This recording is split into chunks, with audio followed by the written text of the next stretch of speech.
Vamos falar sobre câncer de mama? Eu sou a doutora Flora Fingerman, especialista em mamografia.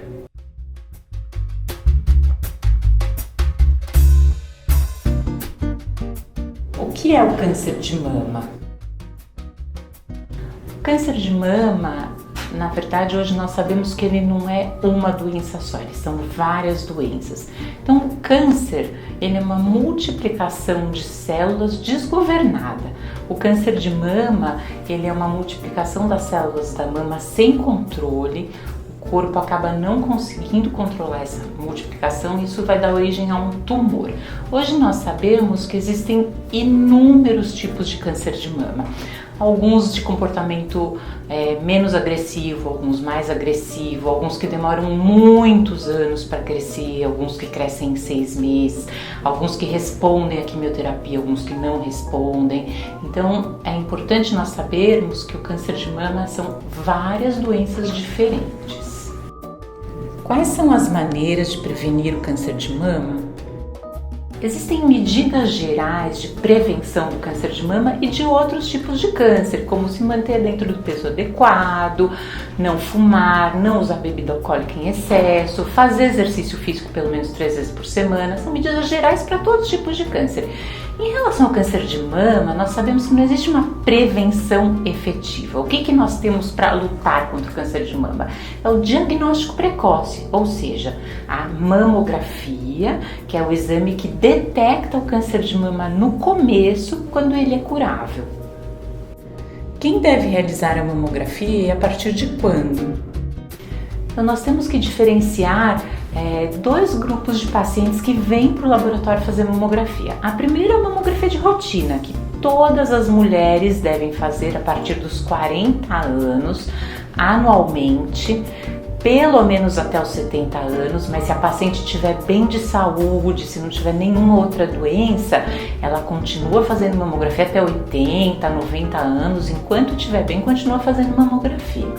Então essas mulheres fazem de rotina todo ano a partir de 40 anos, é o exame de rotina. Existe um outro grupo de pacientes que vem fazer mamografia quando ela tem uma queixa, e aí independente da idade. Então a paciente sentiu um carocinho na mama, tá saindo um líquido pelo mamilo, tem uma dorzinha localizada, uma dor localizada, algum tipo de queixa mamária, o médico ginecologista ou mastologista pode pedir a mamografia para ela, independente da idade. Então são duas situações diferentes, a mamografia de rotina e a mamografia que a gente fala diagnóstica, quando a paciente tem uma queixa. A mamografia dói? Para fazer uma mamografia bem feita, uma das condições mais importantes é que seja feita a compressão das mamas. Essa compressão ela é feita de uma maneira lenta, gradual, ou seja, não dá aquele choque, e ela tem que ser vigorosa. Então a mamografia ela pode, em algumas pessoas mais sensíveis, causar um certo desconforto. Não chega a ser uma dor, ela causa um certo desconforto. O que a gente indica então? Que a pessoa venha fazer a mamografia depois da menstruação, porque na fase pré-menstrual as mamas podem estar um pouco mais edemaciadas, podem estar inchadas e doloridas, né? E pode causar um pouquinho mais de desconforto, mas é assim, importante dizer, mamografia bem feita, mamografia bem comprimida. Quando existe um caroço palpável ou outra queixa mamária, o que fazer? Quando o paciente percebe alguma alteração na mama, um caroço, secreção saindo do mamilo ou qualquer outra queixa, a primeira coisa é não se preocupar, que a grande maioria das queixas mamárias são de doenças benignas. Procurar um médico, procurar o ginecologista, procurar um mastologista. Muitas vezes só no exame clínico o médico já consegue saber se é uma coisa benigna, se é uma coisa mais preocupante e a partir daí seguir, se necessário, com a sequência dos exames. Os primeiros sinais do câncer de mama são muito sutis?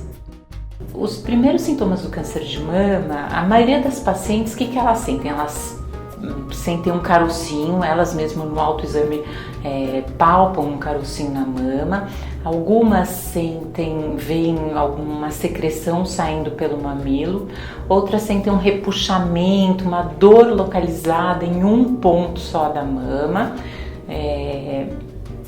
basicamente acho que são esses três os principais. O que é importante a gente lembrar? O nódulo da mama, quando ele se torna palpável, ele tem mais ou menos 1 centímetro. É importante a gente lembrar que a gente tem uma janela de oportunidade, antes dele se tornar palpável, de conseguir diagnosticar esse nódulo na mamografia. Então, muitas vezes, esse nódulo demora 5, 6, 7 até 8 anos dentro da mama crescendo até chegar em 1 centímetro. Então, quando a paciente palpa, é porque ele já tem um tamanho suficiente para poder ser palpado. Lembrar que antes disso a gente só consegue ver ele através da mamografia. O câncer de mama masculino existe? Os homens deveriam ficar em alerta? Sim, o câncer de mama masculino existe, a incidência é muito baixa. O câncer de mama masculino ele é mais frequente em famílias que têm algumas mutações genéticas, né? Então, famílias onde existe uma alta frequência de alguns tipos de câncer, a gente sabe que esses homens têm alguma chance maior de desenvolver câncer de mama. O homem não faz prevenção, o homem não faz mamografia, o homem não faz ultrassom de mama, então é importante nessas famílias os homens estarem atentos a qualquer sintoma diferente que aparecer na mama, um carocinho, um espessamento, procurar o seu médico. Quais são os exames mais importantes para a detecção e diagnóstico do câncer de mama? O exame mais importante para a detecção precoce do câncer de mama é a mamografia. A mamografia é o raio-x das mamas. São realizadas 2 radiografias em cada mama, uma de frente, uma de lado, e a mamografia é o único exame conhecido até o momento que consegue detectar o câncer de mama nas fases mais iniciais, quando a cura pode atingir 95 a 100% dos casos. O ultrassom de mama substitui a mamografia? O ultrassom de mamas é muito útil em várias situações, como primeiro exame em várias situações, pacientes amamentando, pacientes que tiveram um trauma na mama, que estão com a mama muito dolorida, pacientes jovens que descobriram um carocinho, mas como rastreamento de câncer, ele não é um primeiro exame, ele deve ser usado como complemento à mamografia nas pacientes que têm as mamas densas, ou seja, quando a mamografia aparece muito tecido fibroglandular, pode dificultar a avaliação, a gente complementa com ultrassom de mamas.